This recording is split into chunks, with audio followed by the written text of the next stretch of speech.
जिनके चरणों में मेरा सादर प्रणाम।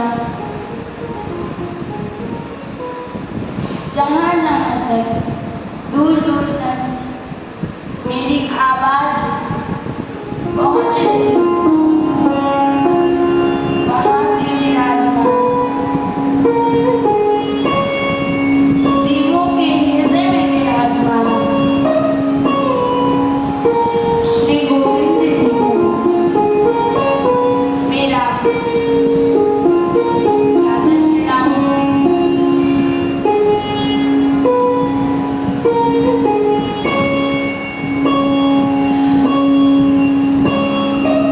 दूर दूर से पधारे भाई बंधु तथा मेरी माता अनसुईया के चरित्रों का चरितार्थ करने वाली मेरी मातृशक्ति को मेरा प्रेम भरा प्रणाम। जय श्री राधे कृष्ण।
जो आपके भाई की भाई थे। उनकी क्या आपके हिसाब से आप अपने को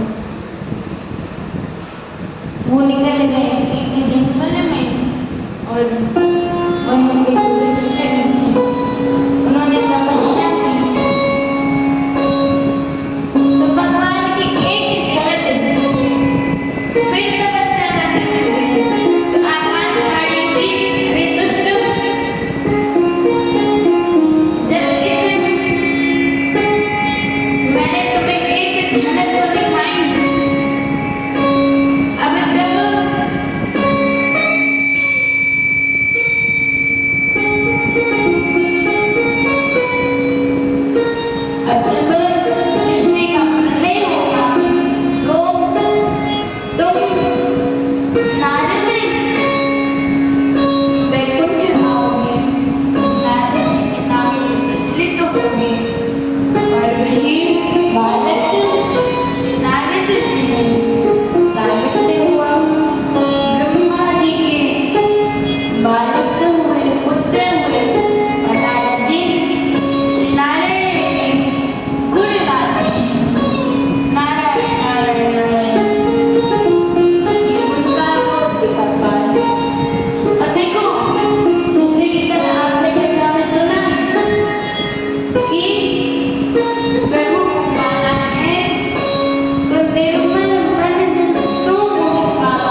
और जब उनको अब याद आया कि गुरुजी ने तो कहा है कि जैसे ही भोजन बना लेना वैसे ही पहले भगवान को बुलाकर उन्हें भोजन बना देना और तब खाना तुम भोजन।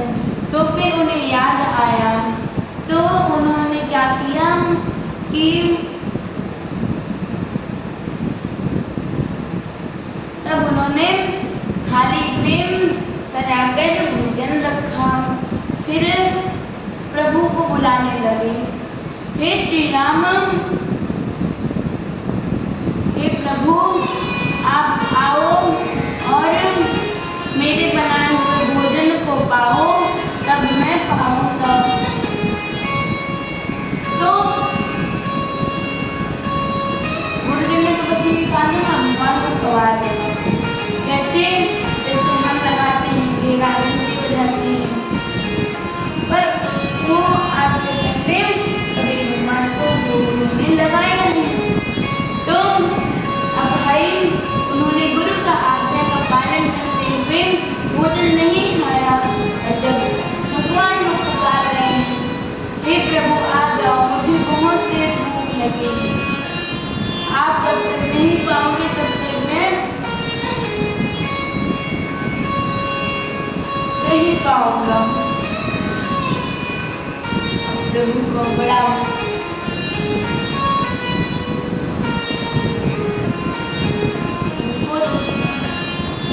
तो वो गए, उसने कहा अभी आ गए हो, भोजन में ठंडा हो गया, कल से जल्दी आना, मैं तो भोजन में आधा ही होगा। तो भगवान बैठ कर भोजन करते हैं और थोड़ा सा भोजन छोड़ देते हैं उस साधु के लिए, वो भी अपना भोजन पाता है चला जाता। फिर 15 दिन बाद आती है एकादशी, फिर देखा चूल्हा नहीं जला, फिर वे उनसे बोले कि देखो भगवान दो आए थे, एक राम और एक सीता, बुलाया सिर्फ एक को था तो आए दो। तो अबकी उन्होंने कहा अबकी मुझे 2 किलो आटा चाहिए, बढ़ जाते हैं लोग, भूख बढ़ी रहती है ये लोग। तो उन्होंने 2 किलो आटा भिजवा दिया। अब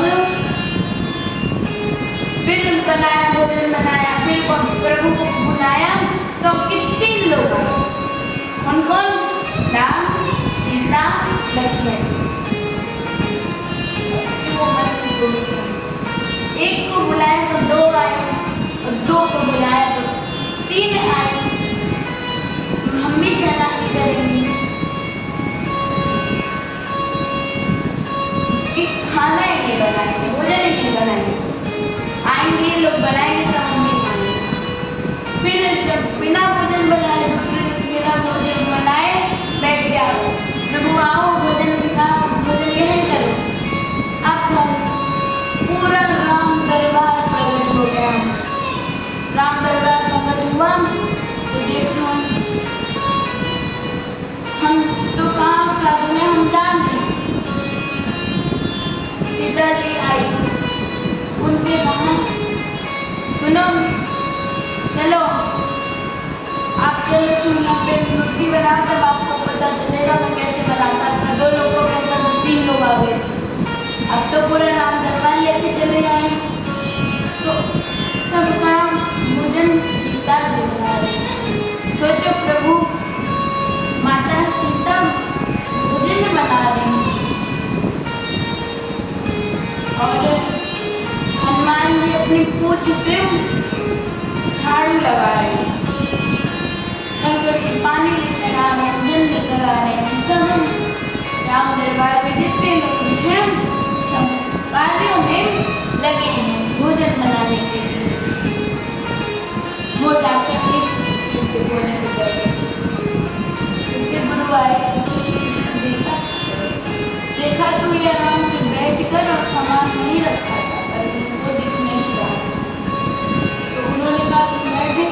जिसका मन साफ नहीं।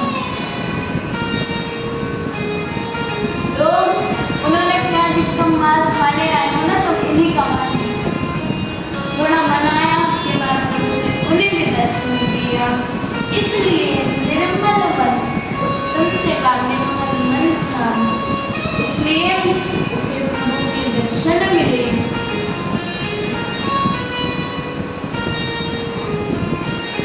प्रभु का दर्शन पाया और जीवन धन्य हो गया।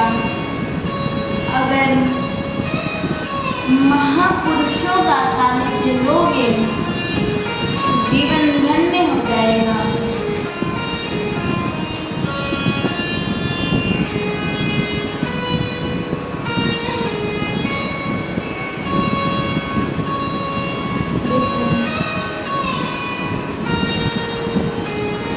कुछ भाव गाएंगे।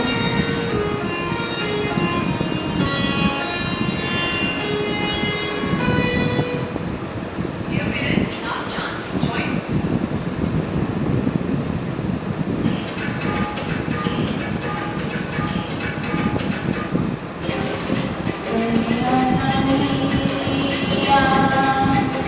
उतारा करेंगे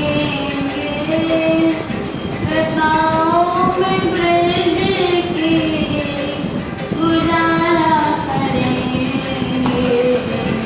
कन्हैया कन्हैया, उतारा करेंगे गाँव में ब्रज की, गुजारा करेंगे कन्हैया कन्हैया, गुजारा करेंगे गाँव में ब्रज की, गुजारा करेंगे कन्हैया कन्हैया, पुकारा करेंगे गाँव में ब्रज की, गुजारा करेंगे। नहीं तो मिलेंगे वो बाकी भिखारी,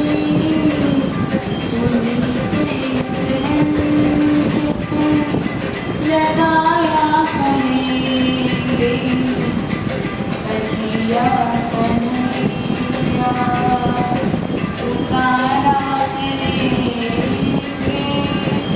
गाँव में ब्रज की, गुजारा करेंगे कन्हैया कन्हैया, पुकारा करेंगे गाँव में ब्रज की, गुजारा करेंगे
पूछताछ करने लगा कि जैसे सब जगह जाता था, पूछा नहीं तो बड़ा जगह जाता था, पूछा नहीं तो बड़ा नाराज हो गया।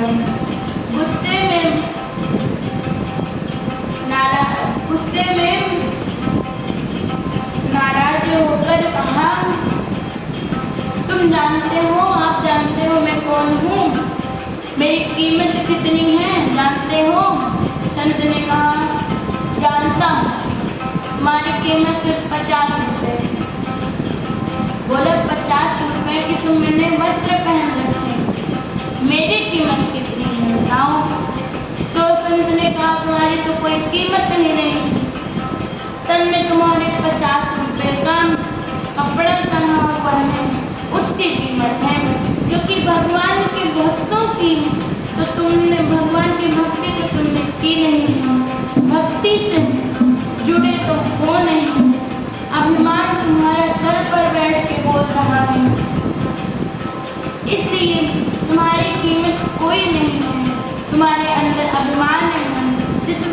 जिसके अंदर अभिमान होता है उसकी कोई कीमत नहीं होती।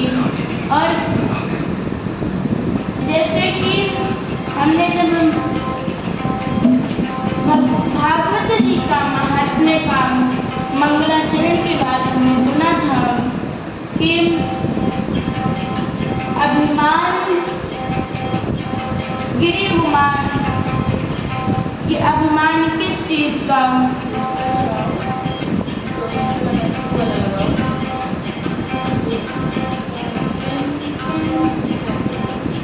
अभिमान भी किस चीज का, अभिमान किसका, इसे चेहरे का ऐसी ठोकर लगेगी कि सारा चेहरा सारा रूप नष्ट हो जाएगा। अभिमान भी किस चीज का, पैसों का, ऐसी बीमारी लगेगी कि सारा पैसा सारा धन नष्ट हो जाएगा। अभिमान भी किस चीज का, ऐसी जिस अभिमान में इस शरीर का, तो जब इस शरीर को मृत्यु होने के बाद भी 4 कंधों की आवश्यकता पड़ती है, तो ये अभिमान किस चीज का, अभिमान धन दौलत का, अभिमान चेहरे रूप का, अभिमान शरीर का, इसे अभिमान नहीं कहते। और अभिमान यदि करना है तो इस चीज का करो कि हमने भगवत नाम की इतनी कथा स्मरण की है, इतना माला जाप किया है, इतना भजन किया, इतना सत्संग गई है। अभिमान इस चीज का। भगवान की ब्रज में 2 लीला है, एक नित्य लीला, एक नैमित्य लीला। नित्य लीला जो हर रोज होती, ऐसा श्री सुखदेव जी राजा परीक्षित जिसे कह रहे हैं, इस दिव्य कथा को भी इसलिए सुना रहे हैं ताकि इसको सुखदेव के सुनकर राजा परीक्षित समेत जितने भी यहाँ इसको सुनने वाले हैं वो भगवान के नजदीक जाए, उनके करीब जाए। सुखदेव जी ने सृष्टि प्रकरण उनके जीवन उनके करीब सुखदेव जी ने सृष्टि प्रकरण सुनाते हैं, विराट स्वरूप का वर्णन सुनाते हैं, ब्रह्मा जी का प्रागट्य सुनाते हैं, श्री विदुर जी महाराज की कथा सुनाते हैं, श्री विदुरानी का दृष्टांत सुनाते हैं, भक्तों का चरित्र सुनाते हैं। भागवत में श्री विदुर और विदुरानी का प्रसंग सुखदेव जी ने सुनाया। आप सब जानते हैं विदुरानी कि केले के छिलके प्रभु ने भाव से खाए, न कोई स्वाद देखा, न कोई मनोरंजन देखा, सब छोड़कर दुर्योधन के मेवा त्यागे साग विदुर घर खाए, सबके ऊंची प्रेम सगाए। आगे श्री सुखदेव जी सृष्टि का प्रकरण में मनु महाराज की कथा सुनाई। पहले भगवान वराह अवतार की कथा आती है। भगवान ने वराह अवतार धारण किया और हिरण्याक्ष और हिरण्यकशिपु नाम के जो दैत्य थे उनमें से जो हिरण्याक्ष था उस पर वराह भगवान ने कृपा की। फिर मनु महाराज प्रकट हुए, शतरूपा महारानी के साथ ब्रह्मा जी ने प्रकट हुए, सृष्टि का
सृष्टि के द्वारा जो आगे निर्माण हुआ है, उनके संग संग ठाकुर जी के जो जो अवतार हुए हैं, कहाँ कहाँ हुए हैं, हम इन सब को